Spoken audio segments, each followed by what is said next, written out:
Okay, TBH Labs ကနေကြိုဆိုပါရစေ WWDC 2022ကတော့ပြီးသွားပြီအဲ့မှာဗာတွေပြသွားလဲဆိုတော့ iOS 16 iPadOS 16ကနေပြီးတော့ Macbook အသစ်တွေ M2 chip တွေအဲ့ဒါတွေအထိအကုန်ကျင်ညာသွားတယ်ဆိုတော့ကြော်ညာလေးပြင်ကြည့်လိုက်အောင်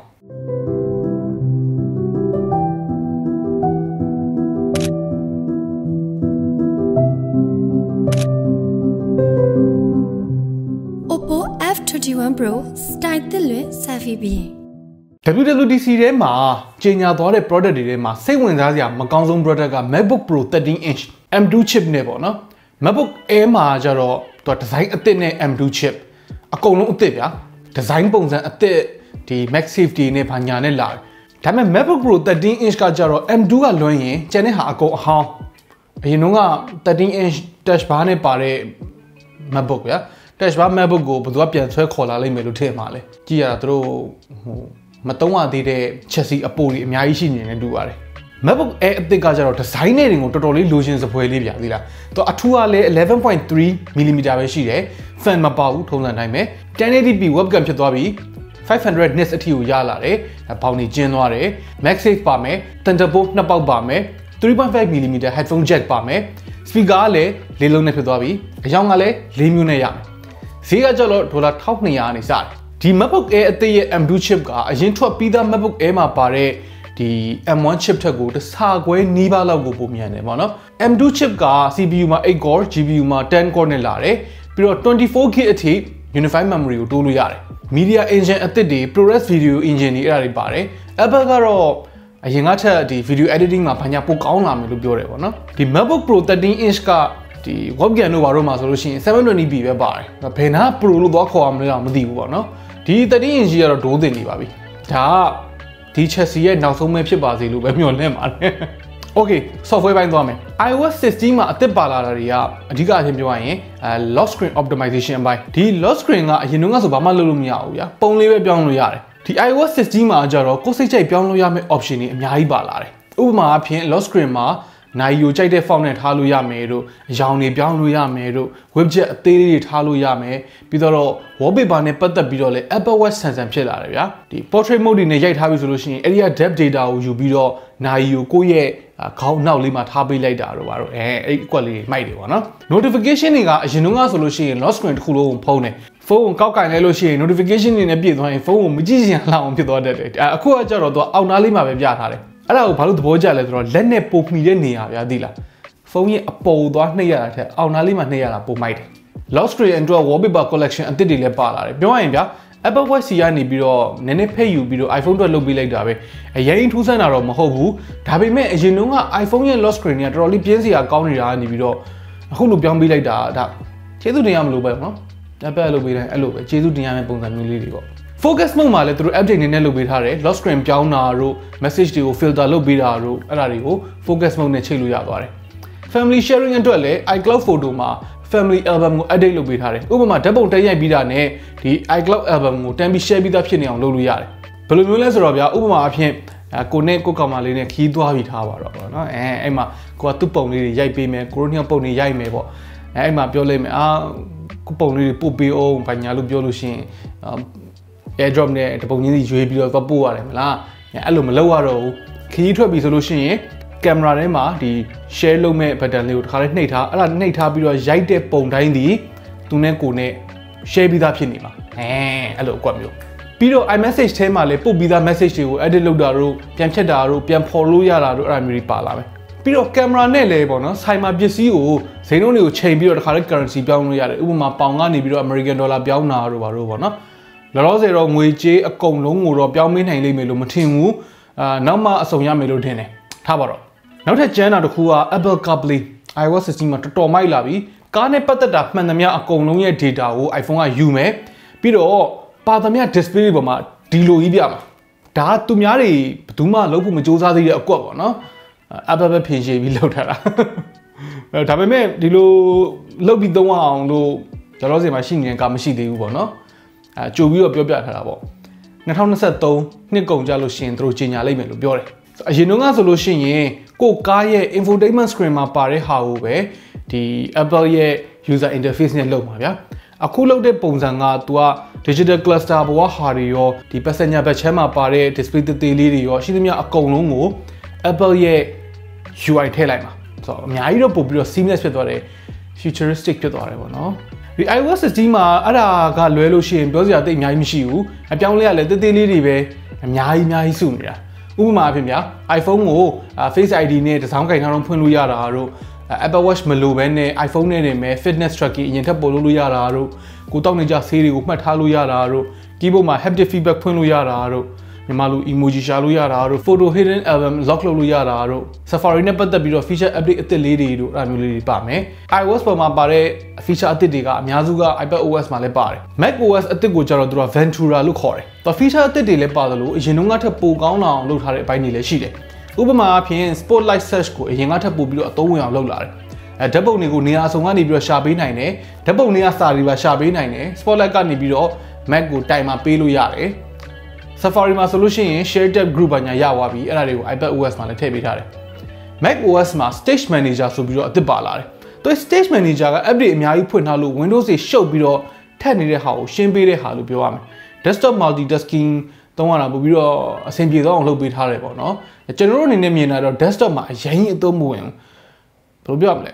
Tech နဲ့တိတ်ပြီးမရင်းကြီးတဲ့သူတွေအတွက်ကတော့အသုံးဝင်ကောင်းဝင်လိမ့်မယ်အဲ့ဒါကိုနောက်ကျရင်ဆက်ပြောမယ်ဗျာဆက်ပြောစရာကြံနေတယ်အဲ့ဒါနဲ့ပတ်သက်ပြီးတော့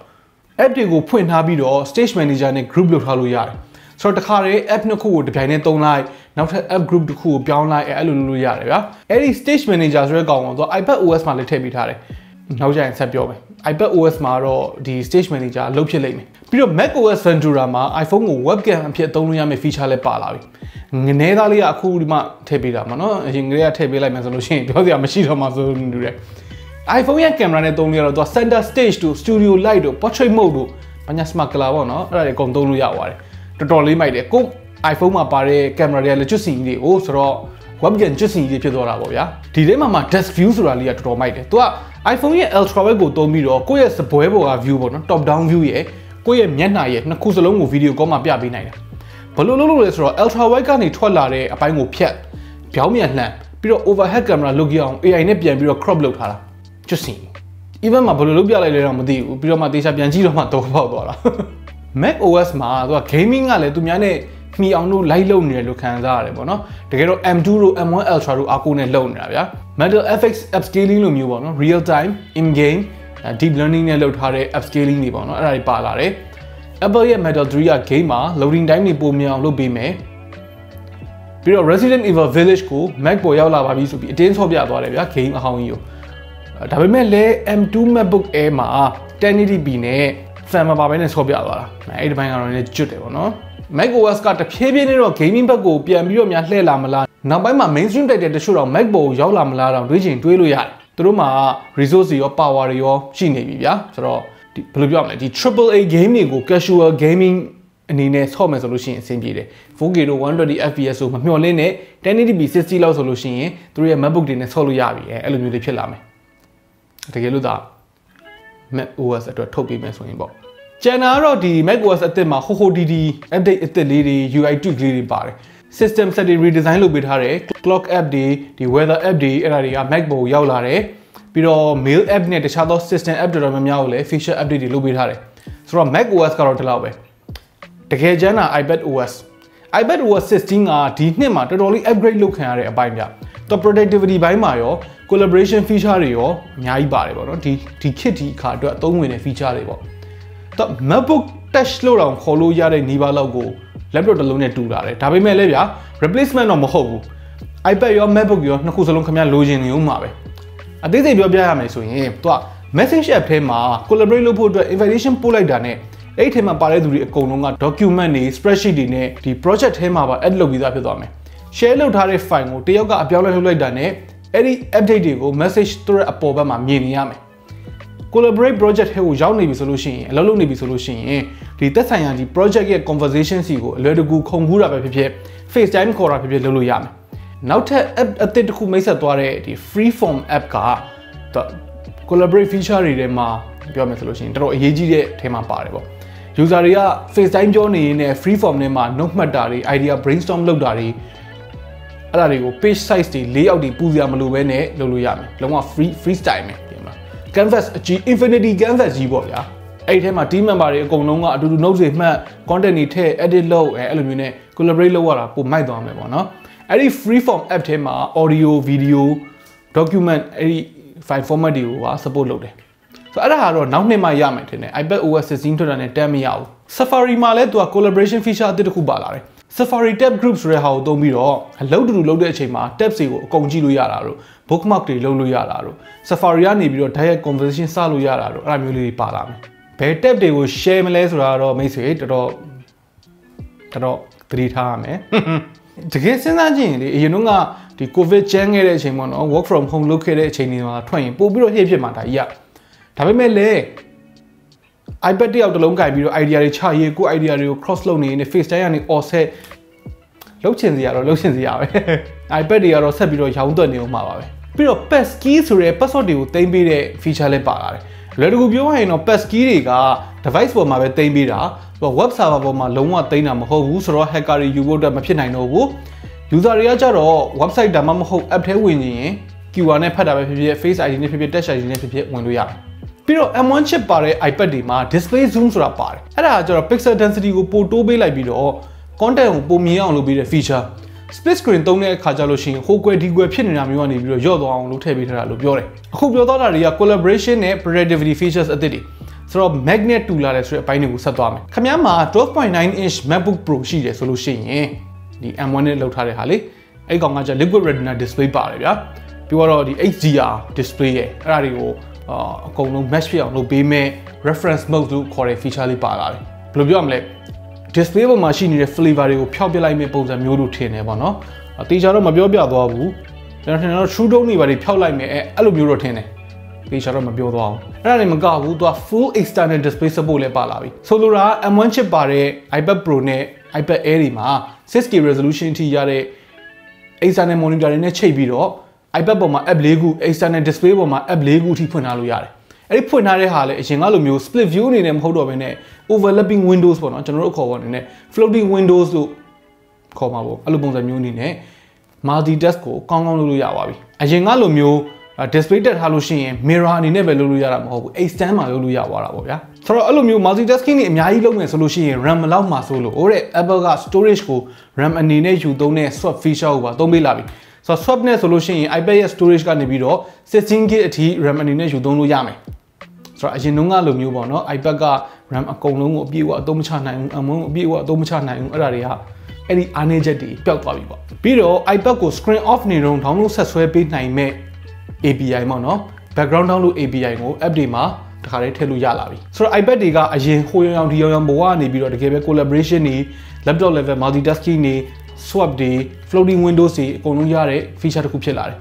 ရုပ်ရည်ကြည့်လိုက်ရင် Macbook တွေနဲ့တူလာတယ်လို့ထင်ကောင်းထင်ရနိုင်ပေမဲ့ iPad တွေကိုအသုံးချမဲ့ use case scenario တွေက